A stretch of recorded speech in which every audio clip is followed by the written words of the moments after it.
माननीय संसदीय कार्य मंत्री जी। माननीय अध्यक्ष जी,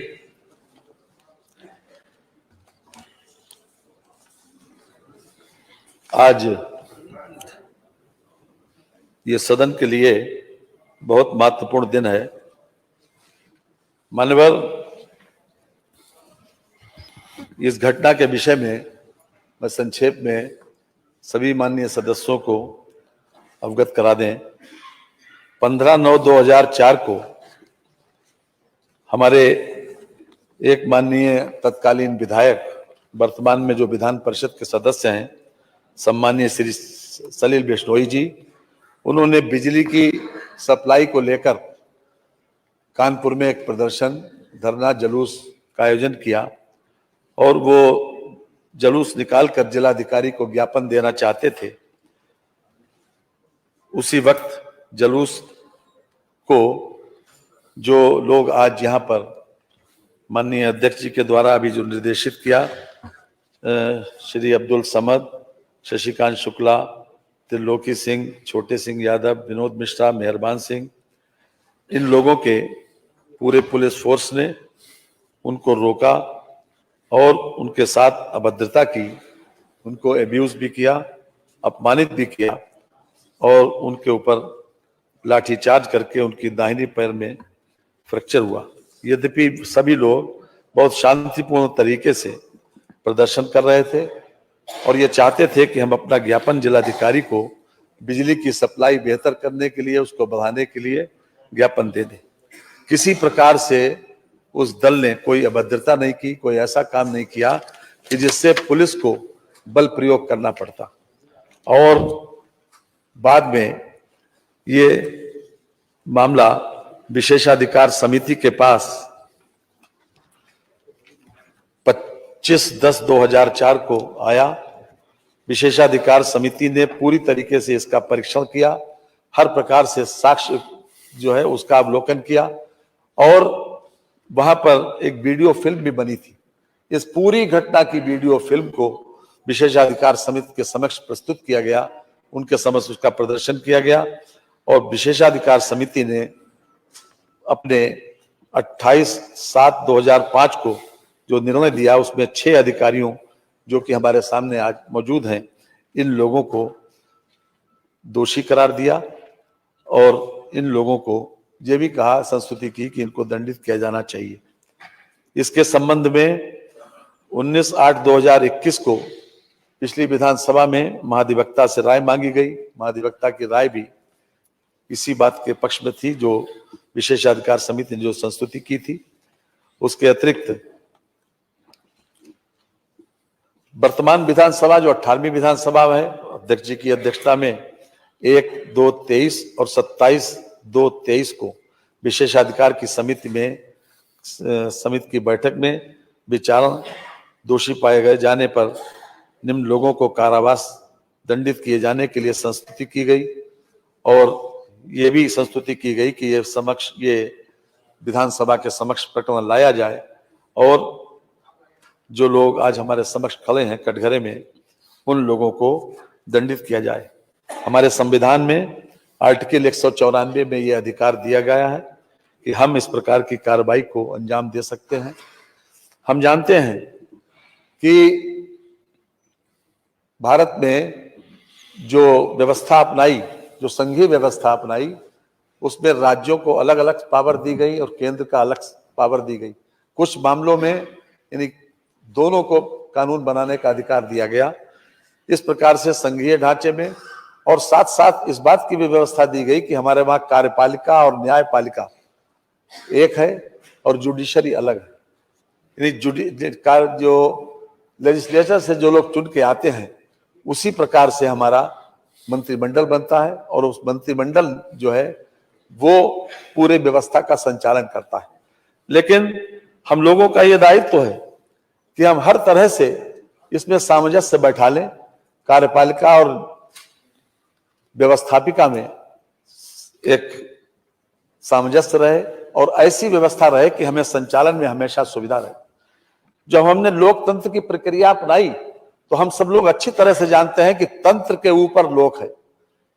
संविधान की पहली लाइन भी ये है कि we the people of India, यानी अर्थात हम लोग, सभी लोग, यानी देश के सब लोग उसपे सबसे ऊपर है। जो भी ये तंत्र बना हुआ है, ये तंत्र के ऊपर हम हैं, अर्थात ये व्यवस्थापिका, ये जो हमारी विधानसभा है या लोकसभा, ये सब सारी व्यवस्थाओं के ऊपर है और इसका ही निर्णय सुप्रीम है। ये सही है कि न्यायपालिका को ये सही है कि हमारी बात को इंटरप्रेट करने का अधिकार है, उसकी व्याख्या करने का अधिकार है हर परिस्थिति को देखकर, लेकिन सुप्रीमेसी ऑफ द पार्लियामेंट और सुप्रीमेसी ऑफ द लेजिस्लेचर, जो संविधान जिन लोगों ने बनाया है उनके मन मस्तिष्क में था और इसीलिए यही व्यवस्था अभी तक चली आ रही है। लेकिन मान्यवर, कभी कभी ऐसी घटनाएं होती हैं कि जिसमें इस प्रकार के निर्णय हमारे लिए लेना अवश्य संभावी हो जाता है। हम चाहते हैं कि हर तरीके से कि सामंजस्य बना रहे, लेकिन उसके बाद भी कोई एक दूसरे के अधिकारों में अतिक्रमण न करे। अगर शांतिपूर्ण तरीके से धरना और प्रदर्शन होने पर इस प्रकार की घटना हुई तो निश्चित रूप से सारे साक्ष्यों को देखकर विशेषाधिकार समिति ने जो हमारे सामने रिपोर्ट प्रस्तुत की है और उसका महाधिवक्ता के द्वारा न्यायिक उसका परीक्षण करके उसके संबंध में संस्तुति दी है और वर्तमान विधानसभा में हमारे वर्तमान अध्यक्ष जी के द्वारा जो यहाँ पर 27/2/23 को विशेषाधिकार समिति ने अपने सर्वसम्मत निर्णय में ये निर्धारित किया कि जो लोग दोषी हैं उन लोगों को दंडित किया जाए, कारावास से दंडित किया जाए। आज ये सदन के समक्ष प्रस्ताव इसलिए लाया गया कि हम उस कारावास की अवधि निर्धारित करें। तो अभी मैं जो प्रस्ताव करूंगा वो केवल इसी बात का कि ये पूरा सदन एक न्यायालय में परिवर्तित हो जाए और कोर्ट की तरीके से, जिस तरीके से कोर्ट की व्यवस्था करता है उसी तरीके से आगे का संचालन होगा। इसलिए मैं अध्यक्ष जी आपकी अनुज्ञा से यह प्रस्ताव करता हूं कि श्री सलिल बिश्नोई तत्कालीन माननीय सदस्य विधानसभा उत्तर प्रदेश कानपुर नगर द्वारा श्री अब्दुल समद तत्कालीन क्षेत्राधिकारी बाबूपुरवा कानपुर नगर तथा अन्य 5 पुलिस कर्मियों के विरुद्ध अभिसूचित विशेषाधिकार हनन एवं सदन की अवमानना के लिए दोषी कर्मियों को कारावास का दंड प्रदान करने का प्रकरण जो माननीय सदन के संज्ञान में है पर दंड का निर्धारण करने हेतु माननीय सदन को माननीय न्यायालय के रूप में परिवर्तित कर दिया जाए। यह मैं आपके उससे प्रस्ताव करता हूं। एक बात मैं आपके समक्ष और मान्यवर कर दूं, इस पे प्रश्न कर लें, फिर आप रख लीजिए। प्रश्न यह है कि श्री सलील बिश्नोई तत्कालीन माननीय सदस्य विधानसभा उत्तर प्रदेश कानपुर नगर द्वारा श्री अब्दुल समद तत्कालीन क्षेत्राधिकारी बाबूपुरा कानपुर तथा अन्य 5 पुलिस कर्मचारियों के विरुद्ध अभिसूचित विशेषाधिकार हनन एवं सदन की अवमानना के लिए दोषी कर्मचारियों को कारावास का दंड प्रदान करने को प्रकरण जो माननीय सदस्य के संज्ञान में है पर दंड निर्धारित करने हेतु माननीय सदन को माननीय न्यायालय के रूप में परिवर्तित कर दिया जाए। जो माननीय सदस्य के पक्ष में हो कृपया हाँ कहें, जो माननीय सदस्य के विरोध में हो कृपया नहीं कहें। सर्वसम्मति से प्रस्ताव स्वीकृत हुआ। माननीय संसदीय कार्य मंत्री कुछ कह रहे थे आप? जी मानवर, ये सभी लोगों को सदन के विशेषाधिकार का दोषी पाया गया है, इसीलिए आज ये प्रस्ताव आया। ये दूसरा प्रस्ताव मेरा है कि श्री सलिल बिश्नोई तत्कालीन माननीय सदस्य विधानसभा उत्तर प्रदेश कानपुर नगर द्वारा श्री अब्दुल समद तत्कालीन क्षेत्राधिकारी बाबूपुरवा कानपुर नगर तथा अन्य 5 पुलिस कर्मियों के विरुद्ध अभिसूचित विशेषाधिकार हनन एवं सदन की अवमानना के लिए दोषी कर्मियों श्री अब्दुल समद तत्कालीन क्षेत्राधिकारी बाबूपुरवा कानपुर नगर, श्री ऋषिकांत शुक्ला तत्कालीन थाना अध्यक्ष किदवई नगर कानपुर नगर, श्री त्रिलोकी सिंह तत्कालीन उप निरीक्षक थाना कोतवाली कानपुर नगर, श्री छोटे सिंह यादव तत्कालीन कांस्टेबल थाना किदवई नगर कानपुर नगर, श्री विनोद मिश्रा तत्कालीन कांस्टेबल थाना काकादेव कानपुर नगर, श्री मेहरबान सिंह यादव तत्कालीन कांस्टेबल थाना काकादेव कानपुर नगर को कारावास का दंड प्रदान करने पर विचार किया जाए। प्रश्न यह है कि श्री सलील बिश्नोई तत्कालीन माननीय सदस्य विधानसभा उत्तर प्रदेश कानपुर नगर द्वारा श्री अब्दुल समद तत्कालीन क्षेत्राधिकारी बाबूपुरा कानपुर तथा अन्य 5 पुलिस कर्मचारियों के विरुद्ध अभिसूचित विशेषाधिकार हनन एवं सदन की अवमानना के लिए दोषी कर्मियों श्री अब्दुल समद तत्कालीन क्षेत्राधिकारी बाबूपुरा कानपुर, श्री ऋषिकांत शुक्ला तत्कालीन थाना अध्यक्ष किदवई नगर कानपुर, श्री त्रिलोकी सिंह तत्कालीन उप निरीक्षक थाना कोतवाली कानपुर, श्री छोटे सिंह यादव तत्कालीन कांस्टेबल थाना किदवई नगर कानपुर, श्री विनोद मिश्र तत्कालीन कांस्टेबल थाना काकादेव कानपुर, श्री मेहरबान सिंह यादव तत्कालीन कांस्टेबल थाना काकदेव कानपुर को कारावास का दंड प्रदान करने पर विचार किया जाए। जो माननीय सदस्य के पक्ष में हो कृपया हाँ कहें, जो माननीय सदस्य के विरोध में हो कृपया नहीं कहें। सर्वसम्मति से यह प्रस्ताव स्वीकृत हुआ। माननीय आप कुछ कहेंगे कि मैं बाकी लोगों नेताओं को बुलाऊं? जैसे माननीय संसदीय मंत्री जी। माननीय अध्यक्ष जी, जो आज जो प्रस्ताव आया है मान्यवर, जैसा कि आप अवगत हैं कि विशेषाधिकार समिति में भी, तत्कालीन विशेषाधिकार समिति में भी और उसके बाद भी जो परिस्थिति बनी थी, उसी के आधार के ऊपर इन लोगों को कारावास का दंड प्रदान करने पर यह स्थिति आई है। हम जरूर चाहेंगे कि हमारे बाकी अन्य दल के नेता अगर अपना विचार रखना चाहें तो। माननीय नेता समाजवादी पार्टी श्री अखिलेश यादव जी अनुपस्थित हैं। समाजवादी पार्टी की तरफ से और कोई बोलना चाहता है तो बोल सकता है, नहीं बोलना चाहते। माननीय नेता अपना दल श्री सोनेलाल। माननीय अध्यक्ष जी, आज हम सब लोग यहाँ पर इस विधानसभा के पूर्व सदस्य आदरणीय सलील बिश्नोई जी के विशेषाधिकार पर हम लोग विचार करने के लिए इकट्ठा हुए हैं। मेरा इस प्रकरण पर सिर्फ इतना कहना है कि मैं अपनी पार्टी की ओर से आपको निर्णय लेने के लिए पूर्णतया अधिकृत कर रहा हूं। धन्यवाद। अधिकृत कर रहा हूं और मैं ये भी एक निवेदन कर रहा हूं एक विषय पर। इस पे हम सब निर्वाचित होकर के या चयनित होकर के आते हैं। हमारे लिए जो विशेषाधिकार का विषय है, इसमें एक निवेदन जरूर मैं आपसे करूंगा कि आजकल मैं एक सदस्य के रूप में आपसे कह रहा हूं, भाषाई जो आदान प्रदान अधिकारी। चलिए उसके ऊपर विशेष चर्चा करेंगे, अभी नहीं, ये प्लेटफॉर्म नहीं है। श्री नेता राष्ट्रीय लोकदल श्री बाल्यान जी, श्री बाल्यान जी बोलना चाहते हैं? उनका कोई सदस्य बोलना चाहता है? नहीं बोलना चाहते, इसका दो समर्थन में। शैलिल कुमार त्रिपाठी, निर्बल इंडियन शोषित हमारा अपना दल, बताइए। माननीय संजय जी। अध्यक्ष जी,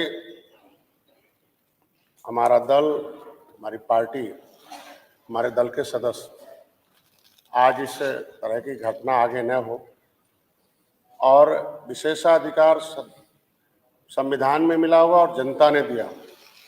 अगर हम जनता के प्रतिनिधि हैं और सदन के सदस्य की रक्षा नहीं कर पाए तो ऐसे अधिकारी कर्मचारी जनता की क्या रक्षा करेंगे? इनके खिलाफ जो भी हो सकता है। चलिए, धन्यवाद। आप अध्यक्ष जी, हमारी पार्टी आपकी कार्यकुशलता पर गर्व करती है और पूरा समर्थन करती है। जो भी निर्णय सुनाएंगे हमारा दल आपका समर्थन करता है। नेता श्री ओम प्रकाश जी राजभर, सुहेल देव, भारतीय समाज पार्टी। माननीय अध्यक्ष जी, हमारी पार्टी, हमारे सभी विधायक, हम लोग ये निर्णय आपके ऊपर छोड़ते हैं। जो भी निर्णय आप देंगे हम लोग सर्वमान्य हैं। माननीय नेता भारतीय राष्ट्रीय कांग्रेस श्रीमती आराधना मिश्रा मोना जी। माननीय अध्यक्ष जी, संविधान के इस मंदिर में सदस्यों की और संविधान की सुरक्षा के लिए जो निर्णय आप लेंगे आज, उससे मैं और मेरा दल पूरी तरह सहमत। हमें पूरा विश्वास है कि आप हम सबकी बात को समझते हुए इस पर निर्णय ले लें। पूरा विश्वास हमें आपके निर्णय। माननीय नेता जनसत्ता दल रघुराज प्रताप सिंह राजा भैया जी। माननीय अध्यक्ष जी, आप हम सभी लोगों के संरक्षक हैं। मैं अपने दल जनसत्ता दल की ओर से जो भी आप निर्णय लेंगे उससे हम पूरी तरह से सहमत हैं। माननीय नेता बहुजन समाज पार्टी श्री उमाशंकर सिंह। माननीय अध्यक्ष जी, क्योंकि इस मंडप में आप हम सबके अभिभावक हैं, संरक्षक हैं, इसलिए इस संबंध में भी मुझे पूरा विश्वास है कि आप जो भी निर्णय लेंगे हम सबके हित में लेंगे। मैं अपने तरफ से भी आपको अधिकृत करता हूं कि आप अपना निर्णय दें, हम उसके प्रकार करेंगे। माननीय संसदीय कार्य मंत्री जी। माननीय अध्यक्ष जी, हम न्याय के ऊपर संवेदनशीलता को महत्व दिया गया है माननीय, और संवेदनशीलता उसके ऊपर मानी गई है। हम भी उसी परंपरा के निर्वहन के एक प्रकार से आदी हैं। इसलिए हम जरूर चाहेंगे, क्योंकि इन सभी लोगों को दोषी करार दिया गया। इसलिए हम चाहते हैं कि इनका भी पक्ष, मानवर इन लोगों का पक्ष भी जैसी की व्यवस्था है उसमें सुन लिया जाए। कम से कम इनको अपने बारे में सजा के लिए क्या कहना है। लोकतंत्र में जो जनप्रतिनिधि चुन के आते हैं वो जनता के हितों के लिए ही बराबर, जब सत्ता में रहते हैं तो संसाधन जुटाकर, जब विपक्ष में रहते हैं तो अपनी आवाज बुलंद करके ये कोशिश करते हैं कि ज्यादा से ज्यादा जनहित हो सके। और जनहित के किसी काम के लिए जब कोई शांतिपूर्ण तरीके से किसी प्रकार से अपना ज्ञापन, अपना प्रतिवेदन देने जिलाधिकारी के वहां जा रहे हैं, तो जिस प्रकार का व्यवहार किया गया मान्यवर, वो अपने आप में अशोभनीय भी है, निंदनीय भी है और सजा योग भी है। इसलिए मान्यवर आपने यहाँ पर यह व्यवस्था की है कि सभी पूरी विधानसभा आज कोर्ट में परिवर्तित हुई, लेकिन किसी भी निर्णय से पहले, हम किसी भी प्रस्ताव से पहले ये जानना चाहेंगे कि आपका पक्ष क्या है। आपको भी कन्विक्शन के रूप के अंतराल पर, वो सॉरी कन्विक्शन के मामले में कि कितना दंड इनके लिए हो, इनको भी मान लिया, सुन लिया जाए कि क्या स्थिति है। मैं सुन लेता हूँ। आप यहाँ पर उपस्थित श्री अब्दुल समद, श्री ऋषिकांत शुक्ला, श्री त्रिलोकी सिंह, श्री छोटे सिंह यादव, श्री विनोद मिश्रा, श्री मेहरबान सिंह यादव, मैं आपको एक एक करके इस बात के लिए प्रिविलेज देता हूं कि आप अपनी बात कुछ कहना चाहते हैं तो कहिए। श्री अब्दुल समद। परम आदरणीय माननीय अध्यक्ष जी, परम आदरणीय माननीय सदस्यगण, परम आदरणीय तत्कालीन विधायक माननीय सलील बिश्नोई जी, मैं आप सभी लोगों का सादर चरण स्पर्श करते हुए प्रणाम करता हूं। राजकीय दायित्वों के निर्वहन में जो भी त्रुटियां हुई हो, जाने अनजाने में जो गलती हुई हो, मैं माननीय अध्यक्ष जी से, माननीय सदन सदस्यगण से, माननीय बिश्नोई साहब से हाथ जोड़कर माफी मांगता हूं कि जो भी गलती हुई हो जाने अनजाने में, उसके लिए हमें क्षमा कर दें। और बस इतना ही हमारा कहना है कि हम लोग जो भी हो, माननीय पूरे सदन से हम लोग माफी मांगते हैं। कोई अन्य इनमें से कोई अन्य व्यक्ति कोई बात अपना कहना चाहता है तो उसको नहीं सर, आप पूछ लीजिए सबसे। चलिए, ये कुछ ये अपनी बात इनकी आ गई, श्री अब्दुल समद जी की बात आ गई, और बाकी सभी का वही है। आप बोल रहे हैं कुछ? बोलिए। परम आदरणीय अध्यक्ष महोदय, सभी विधायकगण, माननीय विधायकगण और माननीय सलील बिश्नोई जी, आवाज आ जाएगी, बोलिए सीधा। हम लोगों में से अगर किसी प्रकार की दायित्वों को पूर्ण करते समय अगर कोई भी अगर त्रुटि हो गई हो, उसको क्षमा कर दें और भविष्य में इसकी कोई कभी त्रुटि नहीं होगी। हम लोग सभी माननीय विधायकगण का सम्मान करते हैं और करते रहेंगे भविष्य में भी। जी, और कोई बोलना चाह रहे हैं? माननीय अध्यक्ष जी, जिस प्रकार से सभी सदस्य ये महसूस करते हैं, आज जो कटघरे में खड़े हैं अब्दुल समद के साथ, जो पांचों लोग कटघरे में खड़े हैं, उन सभी लोगों ने, बाकी सबकी भी यही राय है, सभी लोगों ने विनम्रता पूर्वक माफी का प्रस्ताव किया है। लेकिन मान्यवर, लोकतंत्र में इस विधायिका का सम्मान बचा रहना बहुत जरूरी है। जैसा कि मैंने प्रारंभ में कहा था, एक 4 लाख, 5 लाख, 6 लाख और 10-10 लाख लोगों से चुनकर लोग आए यहाँ पर, वो लोग केवल जनता के हितों में काम करते हैं। ये भी सही है कि ये अधिकारी लोग शासन के निर्देशों का पालन करते हैं, लेकिन मान्यवर ये अधिकार नहीं मिल जाता कि इन लोगों को किसी प्रकार से नाजायज तरीके